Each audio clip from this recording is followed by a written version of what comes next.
ہمارے چینل سے جڑے رہنے کے لیے یوٹیوب پر اس چینل کو سبسکرائب کریں۔ سوچ اچھی ہے تو تحریر بھی اچھی ہوگی، مال اچھا ہے تو قیمت بھی اچھی ہوگی۔ میں نے کل خود کو مدینے میں ٹہلتے دیکھا، خواب اچھا ہے تو تعبیر بھی اچھی ہوگی۔ میں نے کل خود کو مدینے میں ٹہلتے دیکھا، خواب اچھا ہے تو تعبیر بھی اچھی ہوگی۔ یہ بتائیے کوئی تکلیف تو نہیں ہے پیچھے والوں کو ہم سے؟ کوئی تکلیف ہے؟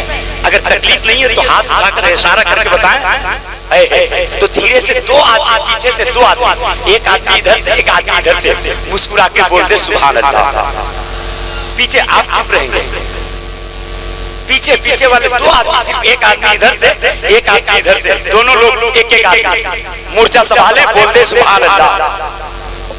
یہ ایک آدمی تھے، اگر یہ ایک آدمی تھے تو سارے لوگ پیچھے والے یہاں سے لے کر وہاں تک، یہاں سے لے کر وہاں تک ایک بار اپنے قریب نواز کے ارے واہ جواب دیجئے جواب دیجئے بس اے زندہ باد۔ بہت اچھے لوگ ہیں بھائی الحاج دلکش راجوی نے سرکار کریم نواز کے حوالے سے بڑی بڑی گفتگو ہوئی اور بڑے اچھے اچھے شعر کہے انہوں نے۔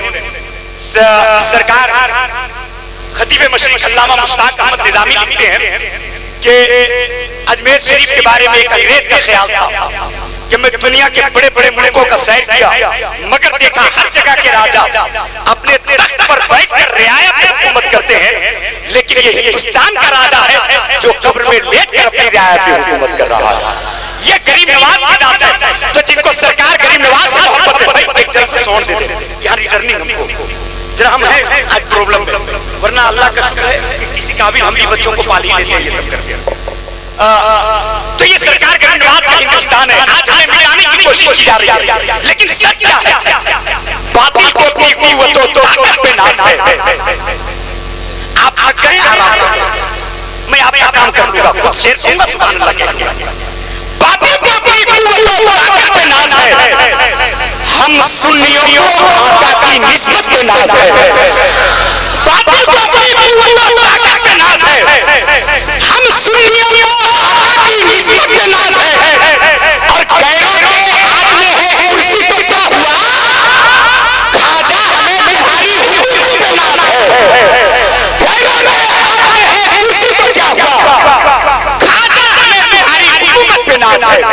تو حضرات اسی قریب نواز کے ہندوستان میں آپ رہتے ہیں، تو میں تیزی سے بتا دوں کہ اس خطیب کی بارگاہ میں پہنچ رہا ہوں جو خطیب عشق پہ بول دے تو اعلیٰ حضرت کی یاد آ جائے، تقوی پہ بول دے تو مفتی اعظم ہند کی یاد آ جائے۔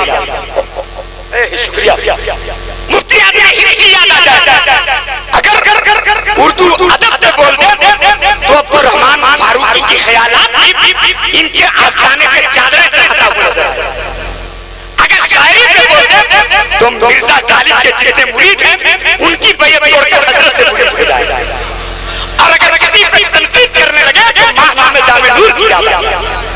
اگر دور حاضرہ پہ گفتگو کر دے تو مہینوں دن آپ کو اخبار پڑھنے کی ضرورت نہ پڑے۔ وہ خطیب استاد الاساتذہ فقیہ حضرت علامہ مفتی شمشاد احمد صاحب قبلہ شیخ الحدیث الجامع الامجدیہ خوسی یوپی کی آمد ہو رہی ہے۔ ان کے بعد استاد مکرم خطیب الہند حضرت علامہ مسعود احمد صاحب قبلہ برکاتی الجامع الاشرفیہ کی آمد ہو رہی ہے۔ الجامع الاشرفیہ کے سربراہ اعلیٰ حضور عزیز ملت کی آمد ہو رہی ہے۔ اگر آپ چاہتے ہیں یہاں سے پڑھے لکھوں کی گفتگو سنی جائے تو آپ بیدار ہو جائیں۔ میں سب سے پہلے ارکان جامعہ کو مبارکبادی پیش کرتا ہوں کہ آپ نے ہنسنے ہنسانے والے خطبہ کا انتخاب نہیں کیا، بازاروں گفتگو کرنے والے خطبہ کا انتخاب نہیں کیا، بلکہ جن کی بارگاہ سے کچھ جہاں بچے درسگاہ میں سیکھتے ہیں وہاں بڑے جلسوں میں سیکھنے کے لیے ایک اچھا انتظام کیا۔ میں مبارکبادی پیش کرتا ہوں کمیٹی اور جامعہ کے تمام ارکان کو، اللہ ہمارے مدرسے کو دن دنی رات چگنی ترقی عطا فرمائے۔ تو آئیے پڑھے لکھے خطیب حضرت علامہ مفتی شمشاد احمد صاحب قبلہ رضوی کا استقبال کر لیں۔